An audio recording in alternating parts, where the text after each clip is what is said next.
तो चलो आज स्टार्ट करते हैं exercise of chapter 11 our homes and environment. Okay, तो दैट मीन्स अपना घर और अपना एनवायरनमेंट, वो हमें उसके बारे में अभी यहाँ पे एक्सरसाइज देखनी है। तो क्या है question 1, which of the following house would be suitable in mountainous region, put a tick in appropriate box, give reason for selecting that house. तो देखो यहाँ पे 4 तरह के कुछ अलग अलग तरह के हाउस दिए हुए, राइट, बट हमें माउंटेनस रीजन में कौन सा हाउस प्रिफरेबल रहेगा, कौन सा अच्छा रहेगा वो बताना है।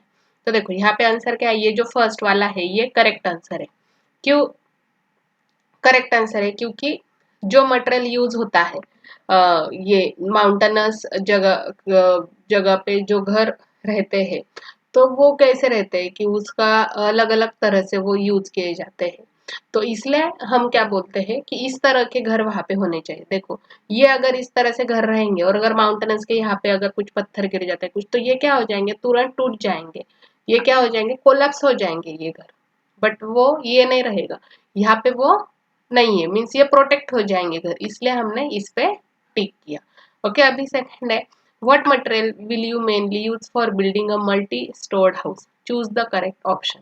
तो यहाँ पे 3 अलग अलग ऑप्शन दिए, तो इसमें से आयरन, सीमेंट, मोटर, ब्रिक्स, ये मोस्टली यूज किया जाता है, और जिससे हम क्या करते हैं, मल्टी स्टोरेड हाउस क्रिएट करते हैं, जिसमें कॉम्बिनेशन क्या क्या रहता है, आयरन रहता है, सीमेंट रहता है, मोटर रहता है और ब्रिक्स रहते हैं। तो अगर ये रहा तो वो जो घर रहते हैं वो बहुत ही मजबूत रहते हैं। अगर बहुत मजबूत है दैट मीन्स वो बहुत स्ट्रांग रहेंगे, और अगर नॉर्मल कुछ भी आपत्ति आती है तो वो कोलैप्स नहीं होते हैं। Next, arrange the following consideration from the most to list important in house building. देखो लग्जरी, स्ट्रक्चर एंड क्लाइमेट।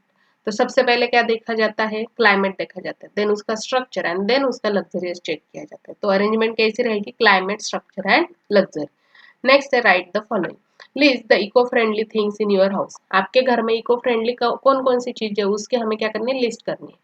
जैसे कि एनर्जी सेविंग लाइट बल्ब्स हो गए, कुछ अपने यहाँ पे आपने देखा होगा एलईडीज है या फिर एनर्जी सेविंग लाइट बल्ब्स मिलते हैं, वो इको फ्रेंडली हो गया। Then dryer balls, then low flow shower heads, जो शोवर हेड्स रहते हैं लो फ्लो वाले, वो रिचार्जेबल बैटरीज है, वो भी एक क्या इको फ्रेंडली है। देन जो वाटर बॉटल्स है जो हम रीयूज करते हैं, अगेन एंड अगेन यूज करते हैं, वो हो गया। देन रीयूजेबल किचन टॉवेल, हम किचन टॉवेल एक बार यूज करके फेंक देते हैं क्या, नहीं, वो हम रीयूज करते रहते हैं। देन इन्वायरमेंटल फ्रेंडली टूथब्रश, कुछ टूथब्रश ऐसे आते हैं जो इन्वायरमेंटल फ्रेंडली रहते हैं, और सोलर पैनल चार्जर। तो ये सारे क्या हो गए, इको फ्रेंडली थिंग्स हो गए जो हमारे घर में रहती, मोस्ट ऑफ लोगों के घर में ये रहती ही है। नेक्स्ट है, विच of the gadget in the house can be run on solar energy. कौन कौन से ऐसी चीजें जो सोलर एनर्जी पे रन हो सकते हैं, आपके घर पे कौन कौन से ऐसे होती। तो सोलर क्लॉक रहता है, सोलर गीजर रहता है, ये मोस्टली सोलर लैंप रहते हैं, ये मोस्टली सोलर एनर्जी पे चलते हैं। Next, what are the type of pollution that can be observe at construction site. ऐसे कौन से अलग अलग पोल्यूशन है जो कंस्ट्रक्शन साइट के यहाँ पे पाया जाता है। तो मोस्टली एयर पोल्यूशन होता है क्योंकि सीमेंट वगैरह यूज होता है, रेती यूज होती है। देन वाटर पोल्यूशन होता है क्योंकि जो अच्छा वहां पे अगर ये मिक्स हो जाता है तो वाटर भी पोल्यूट हो जाता है।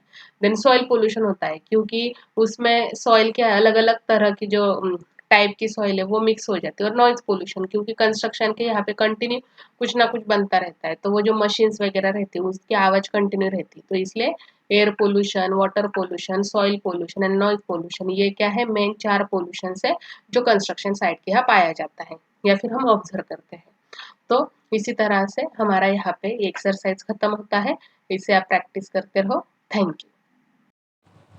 विद्यार्थी मित्रांनो, बेस्ट ऑफ लक क्लासेस चॅनलवर 5वी ते 10वी सर्व विषयांचे स्वाध्याय अपलोड करत आहोत. चॅनलला सबस्क्राईब करा आणि सोप्या भाषेतले स्वाध्याय अभ्यासा.